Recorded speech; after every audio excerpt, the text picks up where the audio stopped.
Good evening to you both. And let's begin with stalled teacher talk. Stacey, we heard from Finance Minister Nate Horner off the top. Both sides say they're willing to return to the table, yet the impasse languishes. What's your read on why talks are not moving forward? Well, I mean, listen, I'm going to put my creds on the table. First of all, both my parents were teachers.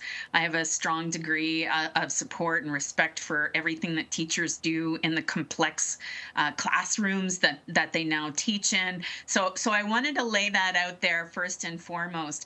But I've said before on the program, Michael, as you know, and specifically with regards to the strike, I've sat on quite a number of parent councils. I've seen the budget up close firsthand. There's no question that the majority of school budgets goes towards salaries.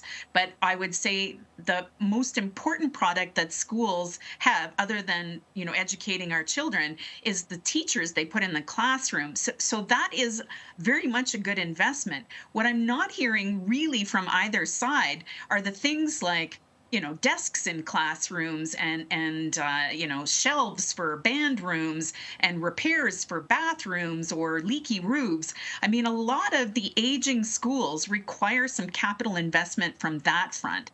And if we're talking about complexity in classroom, a teacher making more money is not going to solve the challenge of complexity in the classroom.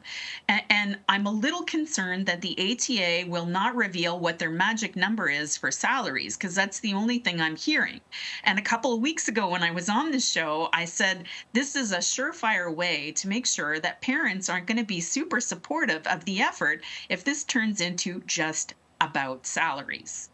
Graham, in terms of pressure to get a deal done, you see this situation weighing more heavily on the government or on the teachers?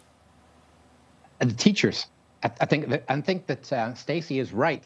That the problem is it's a public relations exercise at this point. And the government's, I think, seizing the narrative and making it a case of, hey, we're being open here. It's quite interesting to see the government negotiate in public.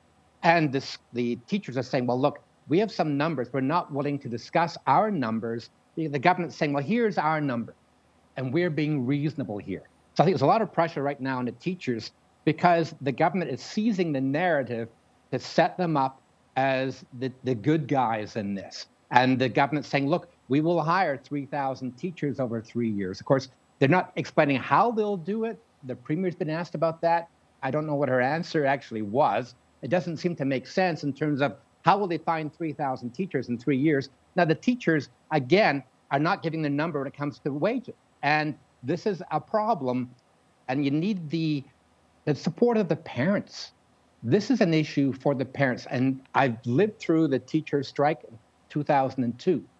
And parents, people love teachers. But when they go on strike, all of a sudden it's a crisis of babysitting. What happens to these kids? So I think this is a real problem for the teachers to explain their point of view, their perspective when the government is seizing the narrative. Stacey, given current dynamics, how close do you think this is to either a strike or a lockout? How loudly is the clock ticking here? I feel certain a lot of teachers are hearing about this, and I feel certain the government is also hearing about this. I mean, look, at the end of the day, if the teachers go on strike, it is really going to hurt the more low-income parents, as well as parents who do, shift work and those kinds of pieces.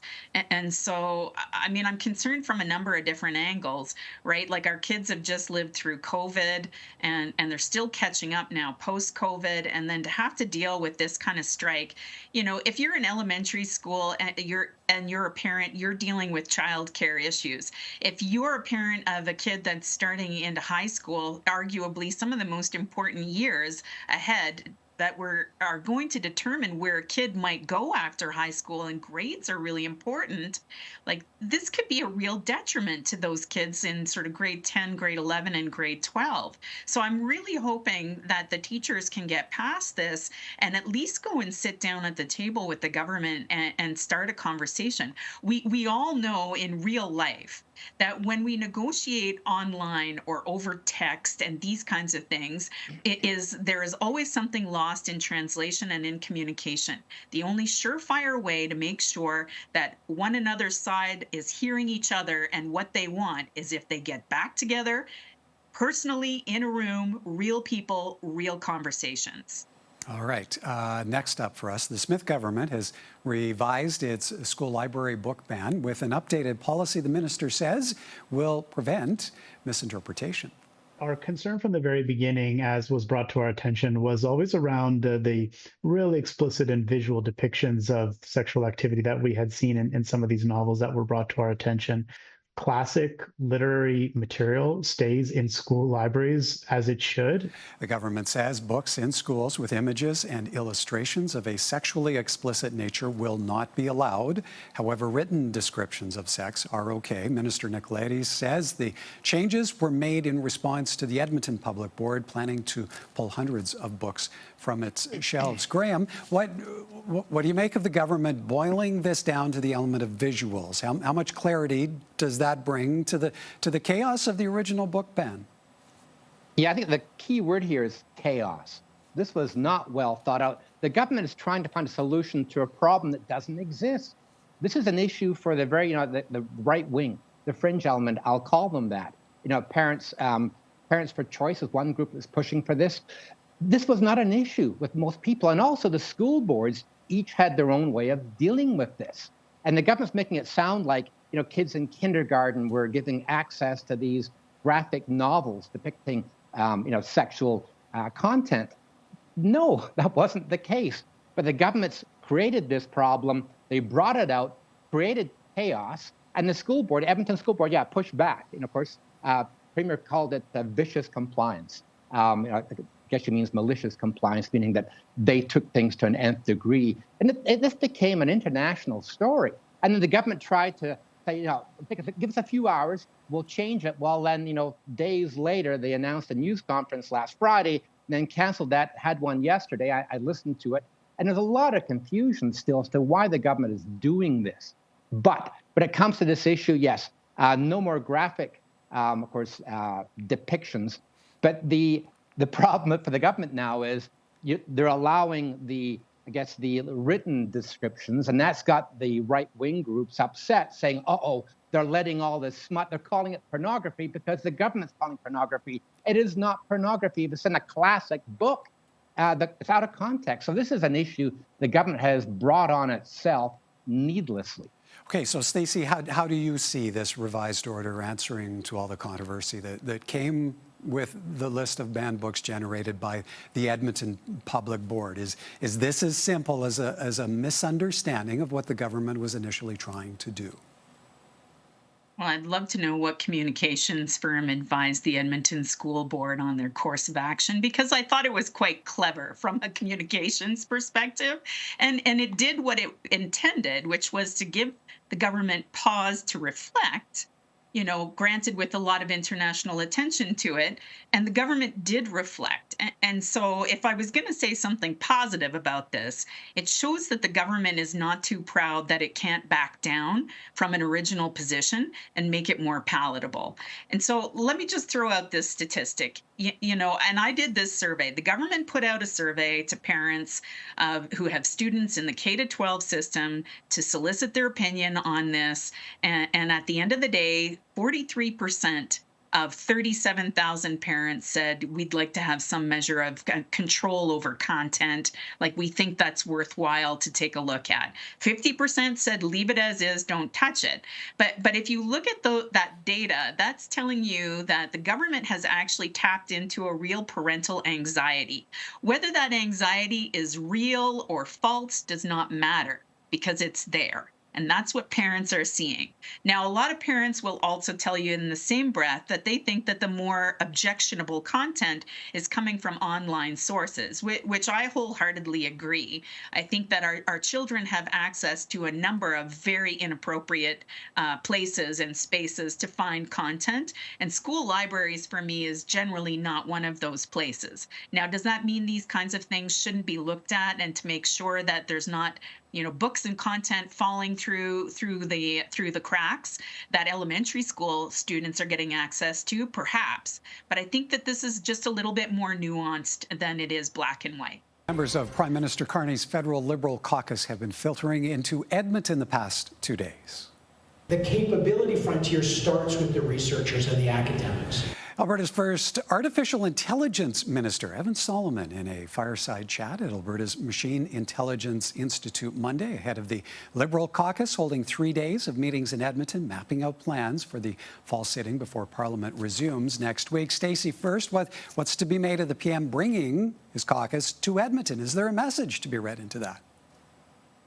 I think there's a lot of messages these days. There's a lot of symbolism being thrown our way in Western Canada, both Alberta and BC. And what I would say to you is the symbolism matters, but action at the end of the day is going to matter more. I mean, this was the talk of Stampede. All of the new Prime Minister's announcements stem back that length of time. And while everybody is still, I think, in the throes of feeling some encouragement, the action's going to be what matters most. Graham, there's word of a meeting with Premier Smith at some point on Wednesday. Should there be an expectation of the Prime Minister making some sort of policy announcement that answers to the demands of the Alberta government, something that paves a road forward between the two? Well, we're seeing the sort of incremental creep towards getting something that Alberta will like. And the Prime Minister did say that, when it comes to these nation-building exercises and nation-building projects, that a pipeline could possibly be one of them. He's opened the door to that. So there's that expectation. Would we see something? We'll have to wait and see.